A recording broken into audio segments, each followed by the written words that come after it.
Le son aussi. Salut, j'espère que tu vas bien, je te souhaite la bienvenue pour cet épisode introductif de podcast dans lequel, tu l'as bien lu, je vais te raconter comment j'ai défendu le socialisme à Stockholm. C'était il y a un moment maintenant, mais en y repensant, je trouvais que ça faisait une bonne anecdote. En fait, cet épisode-là, c'est un épisode introductif d'une série que je voudrais faire sur ce que m'ont appris mes différents voyages. Alors, ça peut être dans plein de domaines, politiquement. Le prochain, ce sera ça d'ailleurs, ce sera le, le stage assez long que j'ai fait aux Philippines. Je les prends chronologiquement, hein. Donc cette anecdote-là, elle a 10 ans. Je m'en suis rendu compte, ça fait à quelques mois après, elle a 10 ans. Et donc je vais remonter petit à petit jusqu'à en fait la dernière période là, ces 3, 4 dernières années, c'est vraiment là que j'ai beaucoup voyagé. Avant ça, pas tellement, et là, c'est pour ça on parle d'un de mes premiers voyages où j'étais conscient et adulte, en tout cas en Europe, hors de France. La Suède, en plus, c'est un pays aujourd'hui dont on entend parler pour son immigration catastrophique, le fait que ce soit passé d'un des pays les plus sûrs d'Europe très rapidement à un des plus dangereux, toujours derrière nous, hein, derrière la France.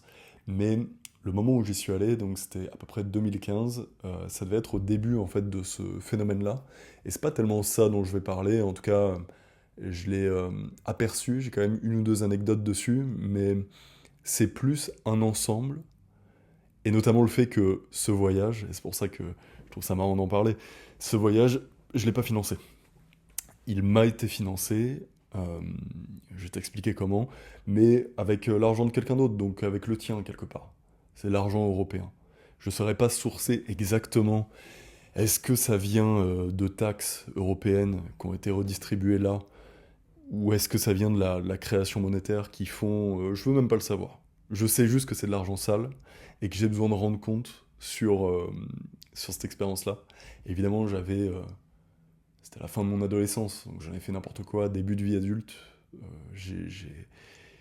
Comment dire, je n'ai pas vraiment fait fructifier, je dirais, ce voyage, mais il peut y avoir quelques leçons à en tirer. Donc voilà, sans sourcer l'origine de cet argent, je ne suis pas allé chercher dans le millefeuille administratif, mais ça va être le seul voyage que j'ai pas financé. Le prochain aussi, j'avais eu une aide, mais c'est autre chose. Là, je parle vraiment de 0 euros. J'en étais très content à ce moment-là, parce que je croyais au gratuit. Donc j'avais vraiment l'impression de devoir rien à personne. On m'a dit, tu dois rien à personne. C'est offert. Tu l'as gagné, tu l'as mérité. Je l'avais pas tellement mérité, j'avais fait un devoir pour ça. On va mettre un petit peu de contexte, donc. C'était à 10 ans, début des attentats, voilà, pour se remémorer. C'était janvier 2015, ces événements. Est-ce que c'est ce qu'il y avait de plus marquant à ce moment-là à Paris? Peut-être. En tout cas, moi, à ce moment-là, j'étais dans la pire période sans doute de ma vie, qui était le lycée. Et plus précisément en STMG. Voilà. Les anciens diront STG, aujourd'hui peut-être que ça a encore changé de nom. Rapidement sur cette filière, c'est pas catastrophique. En tout cas, en principe, en théorie, c'est pas mal la STMG. On apprend des choses. C'est un programme qui est plutôt effectif. On trouve, contrairement à d'autres filières, euh, du travail. Voilà, on trouve assez facilement du travail. Pas, ça va vite dans les bullshit jobs, hein, on va pas se mentir. En pratique, c'est une catastrophe. Parce qu'en fait, on se retrouve avec des mecs qui sont allés par dépit, on se retrouve avec des cas sociaux. C'est ça le terme. On est un peu entre cas sociaux, et puis voilà, à ce moment-là, j'en étais un petit aussi, il n'y a pas de problème avec ça, très mal dans sa peau. Et c'était donc un épisode de ma scolarité catastrophique, euh, année durant laquelle je choisis l'option anglais renforcé. Alors ça renforçait rien du tout, hein, je suis sorti de là, je parlais très mal anglais, mais j'avais un bon niveau pour là-bas, voilà, parce que le niveau scolaire était déjà relativement bas.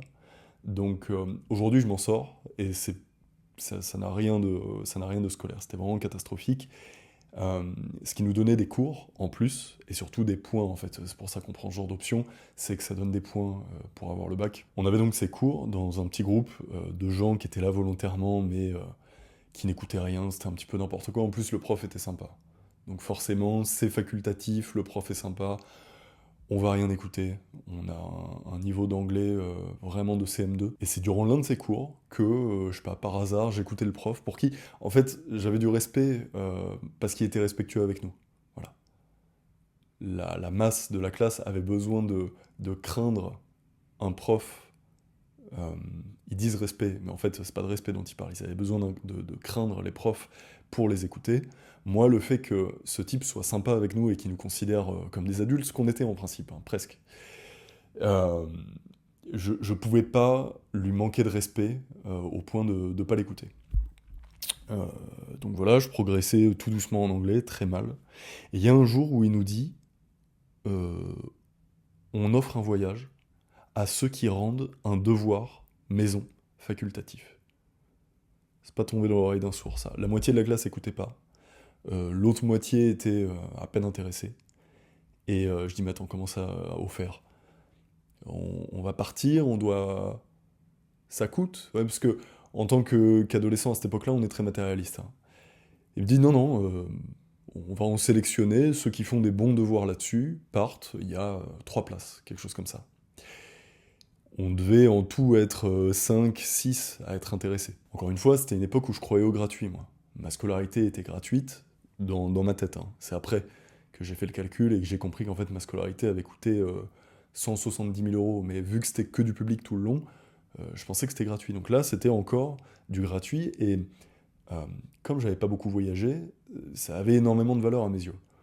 Alors même que Stockholm doit être la dernière ville dans laquelle j'avais envie d'aller. Encore aujourd'hui, voilà, si je pars de France, c'est sud, est. Voilà. En dehors, l'histoire des autres pays ne m'intéresse que très peu. Non, c'est pas complètement vrai, évidemment, on respecte Stockholm, il n'y a pas de problème, mais autant architecturalement qu'au niveau du climat, au niveau de la culture, c'est pas tellement ce qui m'intéressait, mais ce qui m'intéressait, c'était de partir. Euh, à ce moment-là, je vois qu'en fait, le peu qui ont écouté, il faut le dire, hein, c'est les filles qui écoutent en cours. Donc il y a des filles autour comme ça, et puis un autre gars qui était bon élève, dans mes souvenirs Driss, je l'aimais bien. Voilà. Quand un mec a pas trop de vices, dans ces environnements-là, on le relève, et je me suis dit, je voulais le motiver à partir, qu'on puisse se faire ce voyage. Donc je lui ai dit, écoute, t'as entendu, on a juste à rendre un devoir, bien fait, et on a de grandes chances, vu l'intérêt de la classe, de partir.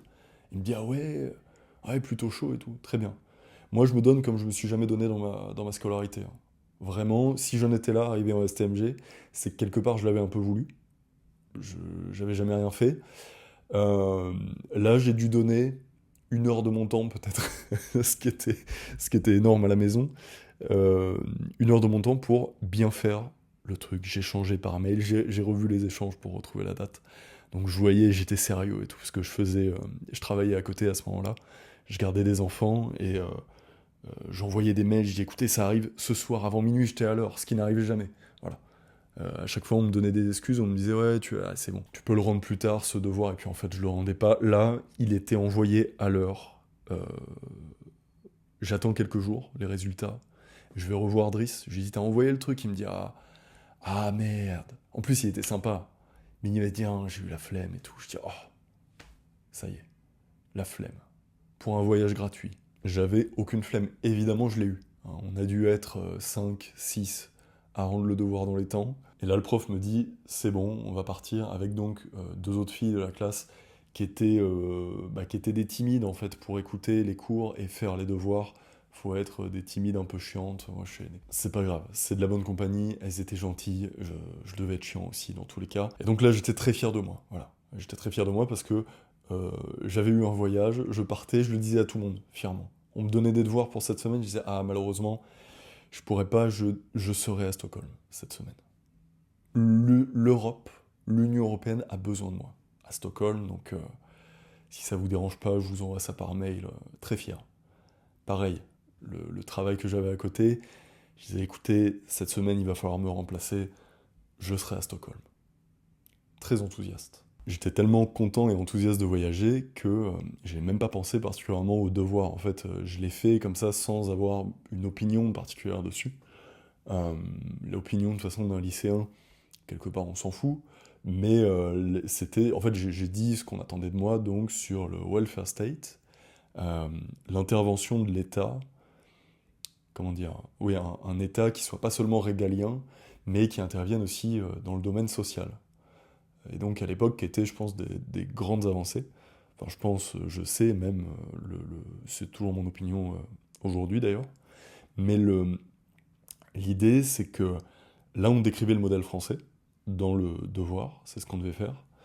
Euh, je me rends compte en fait que l'école a essayé de m'apprendre des trucs. Mais j'étais pas le seul, hein, j'ai l'impression, on s'investit, on jouait pas vraiment le jeu. On s'investissait pas vraiment. Là, l'important, c'était de faire le devoir pour avoir une note, avoir un voyage, mais pas m'intéresser réellement et avoir une vraie culture là-dessus, sur cet état-là. Mais je pourrais dire ça pour à peu près tous les efforts que j'ai fournis à l'école, et j'ai l'impression qu'on est nombreux comme ça.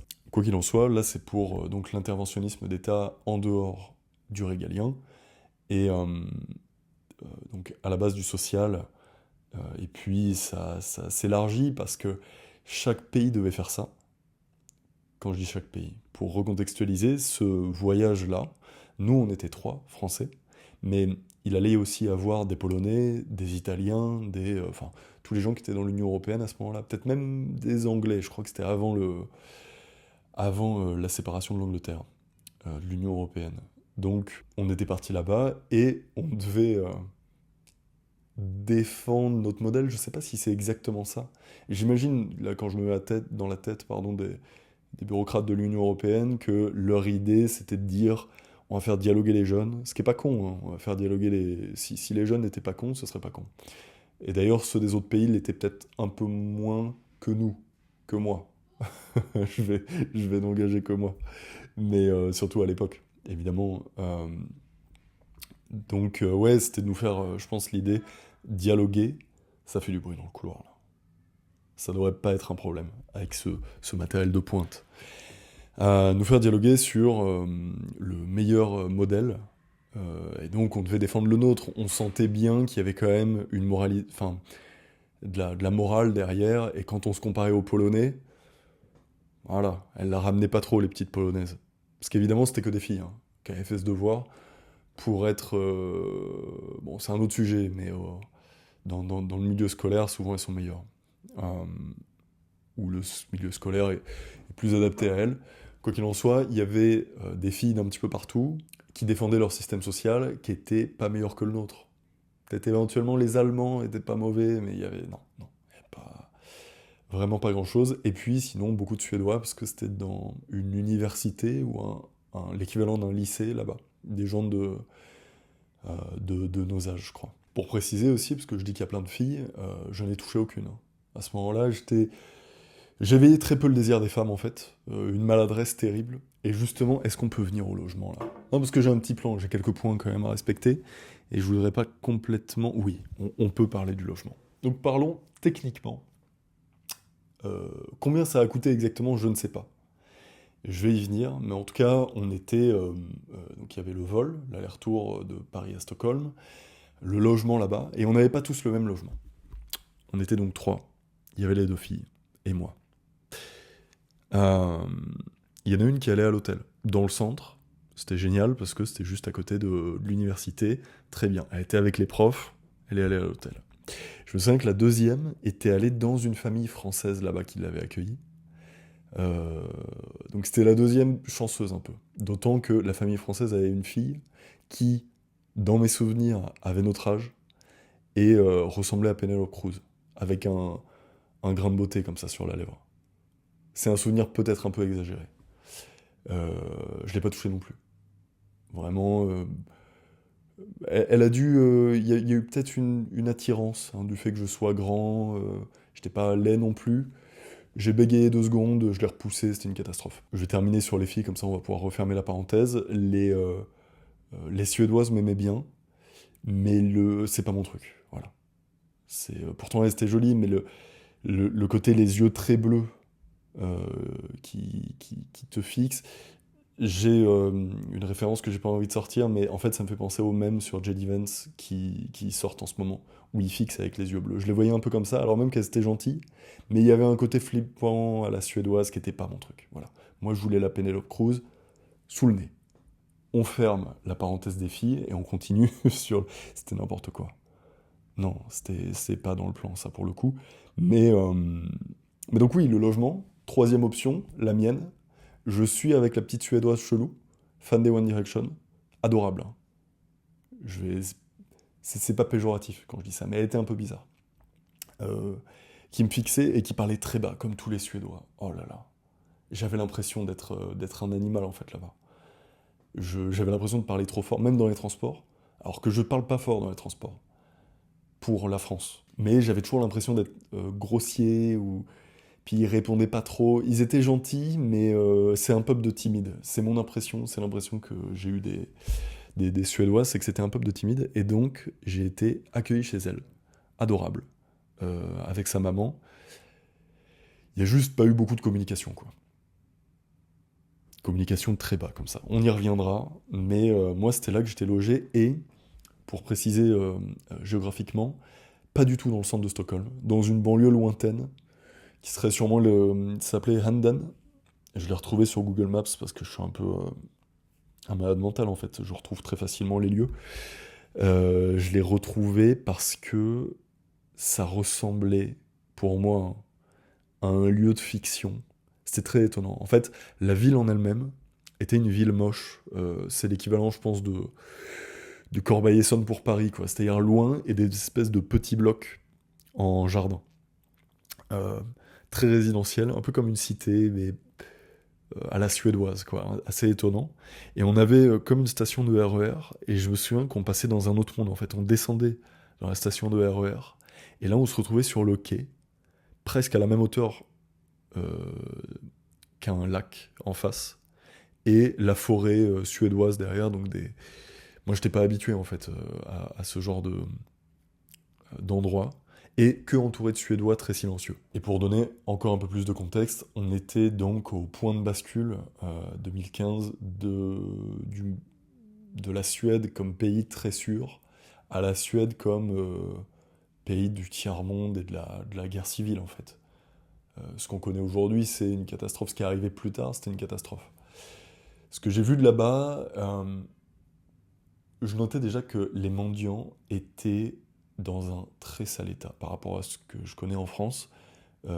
Ça me choquait à l'époque à quel point ils étaient tous estropiés, il leur manquait des bras, des jambes.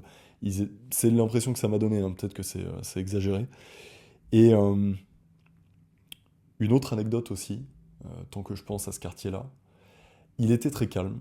Et je me souviens d'un soir où on est rentré, soit tard, soit il faisait déjà nuit depuis longtemps, peut-être vers 22-23 heures. On était rentré donc du centre, chez cette fille. On traverse, en fait, on arrive à la station de RER, et puis on doit aller jusqu'à chez elle. Tout ça nous fait traverser une dalle d'abord, avec des grands blocs, et puis on arrive dans les cités jardins. Et au niveau de cette dalle, ça sent la weed. Et il y a des mecs qui sont posés là.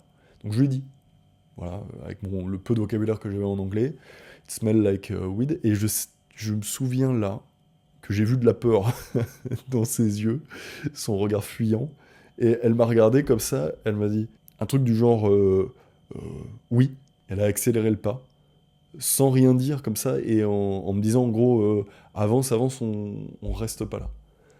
Je sais pas si c'était réellement dangereux ou si juste c'est le tempérament un peu du nord de ces coins-là. J'avais déjà entendu qu'ils disaient à peine bonjour à leurs voisins, qu'ils étaient très introvertis. Et je la sentais craintive. Ce qui serait pas étonnant en fait dans ce genre de pays aujourd'hui, encore moins. Parce que il y a aussi beaucoup de problèmes de sécurité pour les femmes. Je sais pas si c'était le cas à ce moment-là, mais c'est un peu ouais, les seules anecdotes et ressentis que j'ai eu là-bas. Sinon, l'impression de Stockholm, c'est surtout que le soir, c'était une ville déserte. Il y avait personne dans les rues, et ça a peut-être changé, ou j'étais pas aux bons endroits. Quoi qu'il en soit, des gens adorables, accueillants, qui en font pas trop. C'était assez éloigné de mon tempérament, et j'étais un peu mal à l'aise là-bas, plus qu'en Méditerranée, enfin dans les pays méditerranéens, où, comment dire, je vais me sentir plus à ma place, et en même temps je sais qu'il y a de l'hypocrisie dans le, cet accueil méditerranéen, ils en font des tonnes, il y a beaucoup plus de fierté que les Suédois ont moins, peut-être. Et c'est une des seules fois où je suis parti au-dessus de Paris. J'ai fait très peu de voyages après. J'en ai fait un, et c'était pour des questions scolaires aussi. Mais sinon, moi, ce qui m'intéressait, c'était le monde latin, plus tard les Balkans. En fait, tous ces intérêts, ils se sont révélés plus tard. C'est pour ça que j'ai beaucoup voyagé ces dernières années, j'avais envie de voir ces choses-là. Là, maintenant, je suis dans le Caucase, c'est aussi une région que j'aime bien. Mais non, ouais, la Scandinavie, tout ça, je vois à quel point ça fonctionne bien et ça peut être attirant en tant que société. Il y a des beaux paysages, il faut le dire. Bah là, déjà, ce que je décris, c'est quand même assez joli.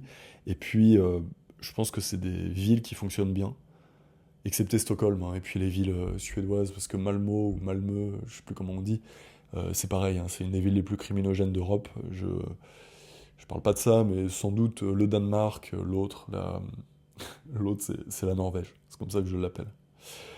Euh, mais pour terminer, en fait, je parle beaucoup de mes impressions là sur la Suède et pas tellement sur ce qu'on était venu faire. Peut-être parce que je suis pas très scolaire, peut-être parce que j'ai pas été très sérieux, qu'on n'a pas été très sérieux, je sais pas exactement. On était surtout là pour rigoler, ce qui est assez étranger aux Suédois. On a mangé à leur cantine aussi, qui qualitativement était pas mal, mais en fait, gastronomiquement, c'est une catastrophe, la bouffe suédoise. Ce que je veux dire, c'est que les aliments, ça se voyait, étaient plutôt bons. C'était à peu près bon pour la santé aussi, mais c'est quand même de la bouffe un peu de pays triste. Et puis, on a dû, bah ouais, en fait, se comparer sur nos systèmes sociaux. En tant que Français, on était les grands gagnants, on a eu des conférences comme ça avec eux, et tout ça était aux frais de l'Union européenne. Et je dis ça parce que j'ai pas énormément bénéficié, en fait. Alors évidemment, il y a eu ma scolarité, j'ai énormément bénéficié, si, de, de ce système-là. Mais là, j'ai vraiment senti que c'était pas mon argent, qu'on donnait de la confiture au cochon. Euh, Surtout à l'époque, enfin, là j'ai beaucoup apprécié mes voyages récemment. À cette époque-là, j'étais juste content de partir, mais il n'y avait pas un vrai intérêt euh, de partir. Et puis, conclure aussi sur, ah oui, sur le gratuit.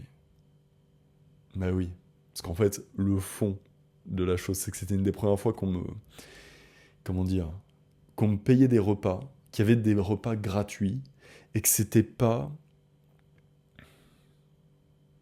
c'est un peu dégueulasse ce dont je vais parler, mais que euh, j'avais pas à payer et donc il n'y avait pas de retenue. Parce que j'étais une jeune petite merde et qu'on m'a dit que c'était gratuit, que je devais rien à personne quelque part. En tout cas, moi, c'est ce que j'entendais par gratuit. Parce que sinon, j'avais pas du tout ce rapport-là à l'argent.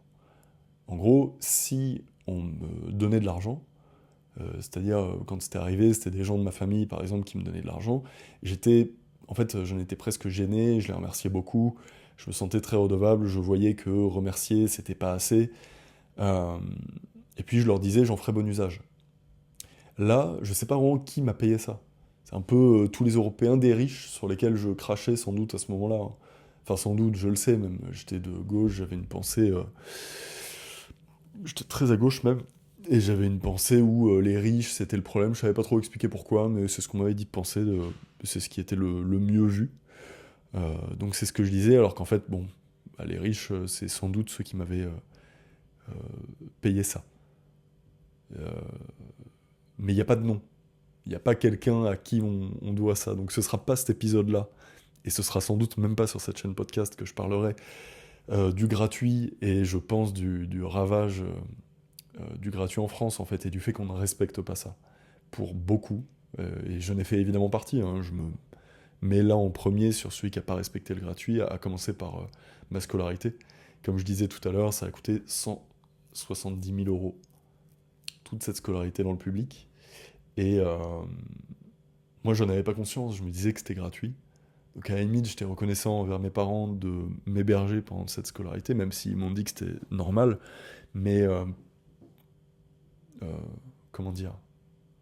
Ouais, mon rapport à l'argent était complètement niqué.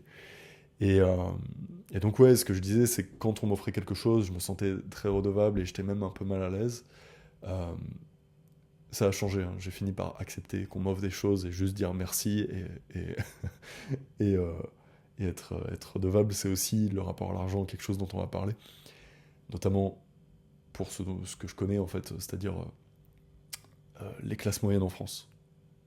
Pas toutes, mais la mienne, on va dire. Je me définis pas que par ça, mais notamment, en tout cas socialement, c'est par ça.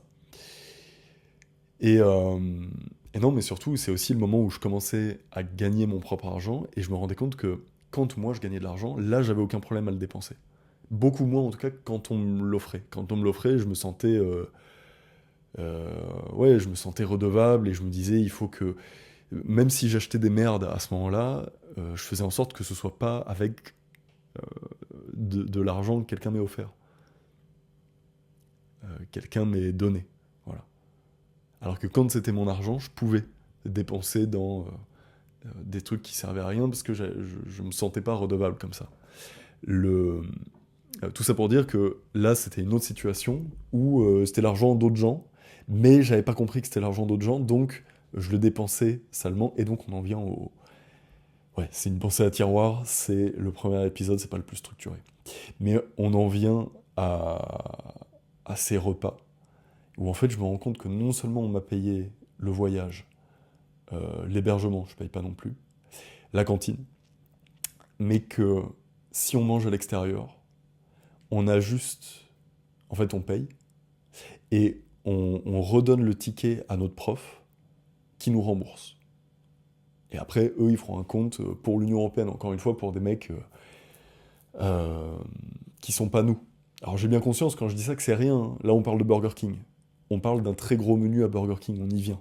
Mais j'ai bien conscience qu'à cette heure-là, je veux dire, depuis que j'ai commencé le podcast, il y a des mecs à l'Union Européenne qui se font plaisir. Et pas qu'au restaurant. En tout, ils mettent de l'argent, c'est pas le leur. Donc vraiment, ils le dépensent à foison, ils sont là, mais ouais, prends. Ah ben on va le mettre là, on va le mettre là. Et après, on leur dit merci. Moi, je savais pas envers qui être reconnaissant. J'étais reconnaissant envers mon prof. Et je le suis encore, parce que c'était pas un taf facile. Mais tout ça, c'était pour revenir à l'anecdote du Burger King, où je me suis senti un petit peu... T'as sans doute dû voir Le Voyage de Chihiro. Voilà, film bien connu quand même, de Miyazaki, où il représente, c'est une scène à mon avis que tout le monde a en tête, mais il représente au début les parents de Chihiro qui s'arrêtent à un buffet auquel il n'y a personne. Bon, ils sont japonais quand même, hein. Enfin ils sont japonais, peut-être pas dans la fiction, mais c'est un japonais qui écrit, donc il peut pas imaginer que les mecs se servent sans demander à personne, mais ils cherchent quand même à, à payer au restaurateur, et puis il n'y a personne, donc ils se mettent à manger. La petite Chihiro leur dit que c'est pas bien, euh, mais en fait ils se mettent à manger, elle part, et quand elle revient, ils se sont transformés en porc. Ils mangent énormément en fait, sans s'arrêter. C'est un peu ça, l'expérience que j'ai eue. Alors pour ma défense, j'étais en croissance encore à ce moment-là. Donc j'avais la dalle. Mais si j'avais été seul et que ça avait été mon argent, déjà si ça avait été l'argent de quelqu'un d'autre, j'aurais pris, si je l'avais su en tout cas, j'aurais pris le minimum du menu de Burger King. Là, quand j'ai compris qu'on me remboursait, j'ai eu cette noirceur d'âme de dire ah bah allez encore un et tout, parce qu'en fait je peux en manger énormément, ça cale pas à Burger King ou ce genre de fast-food. Allez encore un, allez, un dessert et tout, ça ne s'arrêtait plus. Et c'était voilà mon expérience du gratuit. Ça rentrait dans la catégorie du gratuit en France en fait que personne ne respecte. Voilà. Pourquoi les profs sont pas respectés? Parce qu'ils sont gratuits. Je parle du public, hein, j'ai pas connu autre chose. Euh, les Vélib, enfin les vélos dans la rue d'une manière générale, tout ce qui est à notre portée est saccagé, euh, maltraité, ce qui n'est pas le cas ici par exemple. Là je parle de la Géorgie parce que j'y suis, mais sinon dans la plupart des pays d'ex-URSS où en fait on se comporte pas comme ça, c'est pas comme ça que ça se passe. Mais là, bon après je l'ai respecté le Burger King, il n'y a pas de problème, j'ai tout mangé. Mais je me sentais père de Chihiro quand même. Il y a eu du laisser-aller, il y avait un manque de retenue, en plus dans un pays, et face à un peuple qui avait beaucoup de retenue. Ils étaient comme ça, tout, tout en retenue. C'est le souvenir qui me laisse en tout cas. Et moi j'arrive, ça dit, allez encore avec du sucre et des mauvaises graisses et tout. Voilà, on est arrivé à à l'anecdote de Burger King. Est-ce que ce voyage m'a appris beaucoup de choses?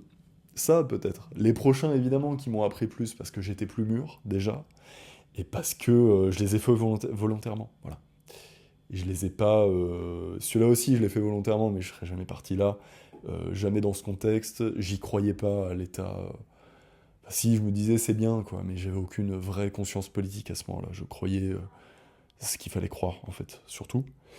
Euh, Et voilà, je voulais un peu parler du gratuit quand même. On en parlera plus en détail sur ce que ça veut dire réellement que le gratuit. Donc voilà, donc pour conclure ce podcast, je trouvais ça marrant surtout de raconter cette anecdote qui est longue et je voulais pas l'oublier. Je voulais pas l'oublier, ils sont marrants, les petits Suédois, j'y retournerai pas de sitôt à mon avis. Et, euh, et puis c'est ce qui démarre aussi, et ça fait partie en fait de mes premiers voyages.